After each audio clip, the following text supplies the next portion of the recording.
tignan natin kung si ano to, si Eva.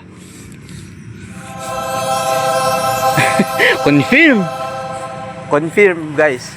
Guys, nandito tayo sa Barawas Norte. Ayan, at makikita natin ang isang sculpture na gawa sa semento. Ayan. Si Eva at si Adan. Sabi ko na nga ba totoong history, nataihan sila o naiputan sila ng ibong Adan na kaya naging bato. What? Si Eva at Adan. Diba? Ayan, tingnan natin guys ganda makinis dati yan, kaya lang syempre naulanan na, naarawan, kaya yan medyo marumi na. Tignan natin kung si ano to, si Eva.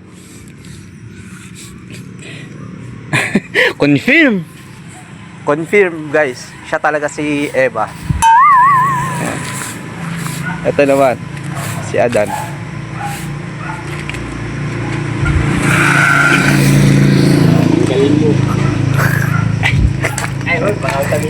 Hindi naman tayo para makita lang natin yung magandang yan.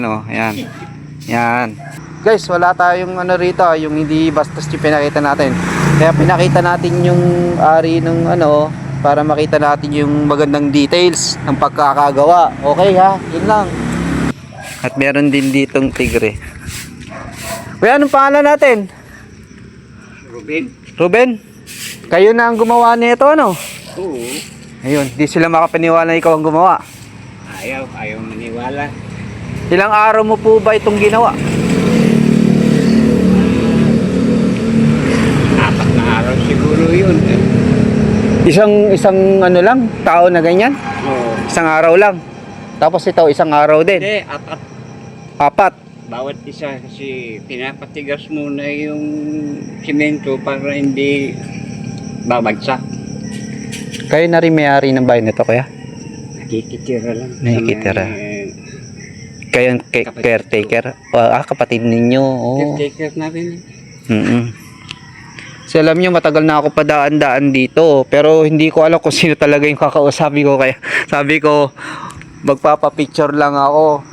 Ayun, nagpaalam naman tayo na i-vlog yun. Guys, wala tayong rito, yung hindi bastos yung pinakita natin. Kaya pinakita natin yung ari ng para makita natin yung magandang details ng pagkakagawa. Okay ha, yun lang. Ayun, maraming salamat. Dito yan sa Barawas Sur. I sir, ang simpleng vlogger. Sa wakas, natagpuan ko na si Eva at Adan. Eva at Adan.